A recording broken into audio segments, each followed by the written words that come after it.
আসসালামু আলাইকুম ভিউয়ার্স। আজকে আমার হাজবেন্ডের বার্থডে ছিল, তাই আমরা সেলিব্রেশন করতে চলে গেলাম সিনেবানে। সিনেবান লোকেটেড ছিল বনানীতে। এই যে ক্যাফেটা, এটা হচ্ছে ক্যাফের মতো বলতে পারেন অনেকটা।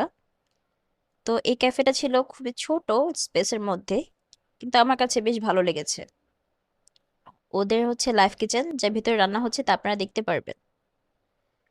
এছাড়াও হচ্ছে ওদের যে স্টাফ ছিল, সেই স্টাফদের যে বিহেভিয়ার খুবই ভালো ছিল, আমার কাছে খুবই ম্যানার্ড লেগেছে, ওয়েল ম্যানার্ড। আমরা একটি মিনি সাইজের চকোবন নিয়ে নিলাম। চকোবনের প্রাইস ছিল 230 টাকা। ওদের 3 ধরনের বন রয়েছে। একটি ছিল রিয়েল যে সিনেবন, সেই ফ্লেভারটা, আর একটি ছিল চকোবন, যেটা আমরা নিয়েছি। আরও একটি ছিল ক্যারামেল প্রবাবলি। তো সেখান থেকে আমরা পিৎজা বার্গে চলে গেলাম। পিৎজা বার্গ আমার হাজবেন্ডের খুবই পছন্দের একটি জায়গা। যেহেতু আজকে ওর বার্থডে সেলিব্রেশন করতে এসেছি, ওর বার্থডের জন্যই চলে গেলাম আমরা পিৎজা বার্গে। পিৎজা বার্গে যে আমরা এই প্ল্যাটারটি অর্ডার করেছিলাম।